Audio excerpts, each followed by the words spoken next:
नमस्कार। आप सभी प्रिय दर्शकों का स्मार्ट ज्योतिष सेवा में स्वागत है। 5 प्रयोग आज बता रहा हूं और वो 5 प्रयोग आप एक साथ भी कर सकते हैं, लाभ मिलेगा। और वैसे उसमें का एक प्रयोग ही रामबाण काम करेगा।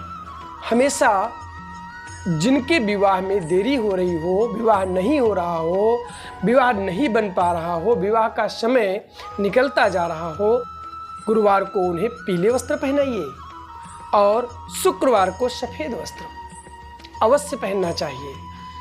ध्यान रखिएगा, क्योंकि गुरु और शुक्र, पुरुष और स्त्री दोनों ही मिलकर के वैवाहिक कार्य संपन्न करते हैं।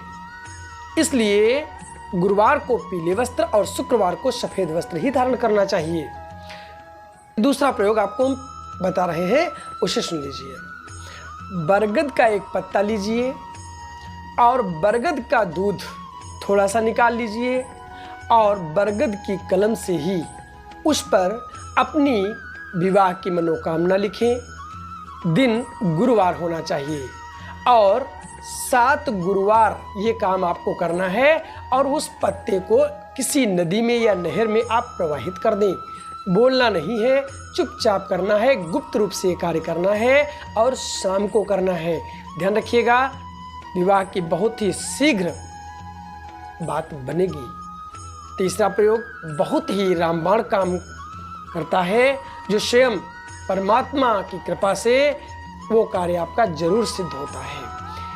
ये 16 सोमवार जो व्रत रहते हैं, व्रत है तो और नहीं है तो 16 सोमवार को भगवान भोलेनाथ के किसी मंदिर में आप जाइए, वहाँ एक कलावा लेकर जाइए और भगवान भोलेनाथ और माता गौरी की जहाँ मूर्ति हो, उस कलावे से दोनों की गांठ लगाइए, जोड़िए।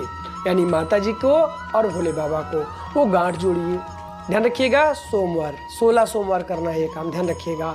और गांठ जोड़ने के बाद याद रखिएगा, वैसे तो पहले पूजा का सामान ले जाइएगा साथ में और माता का श्रृंगार का सामान जरूर ले जाइएगा। माता जी का पहले श्रृंगार कीजिए, पूजन कीजिए, उसके बाद दोनों लोगों पर गांठ यानी कलावा की गांठ आप जोड़िए।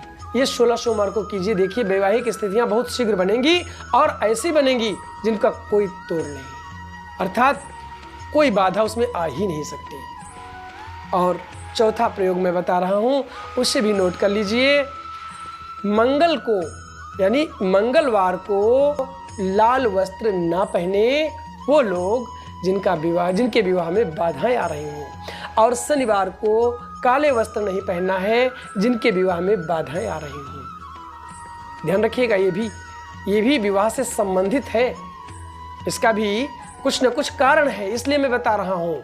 और 5वां प्रयोग ये है कि माता तुलसी जी के पास शाम को गाय के घी का दीपक अवश्य जगाएं और जगाने के बाद कम से कम 5 मिनट उनके पास बैठे, उनसे बात करें। कैसी बातें करें?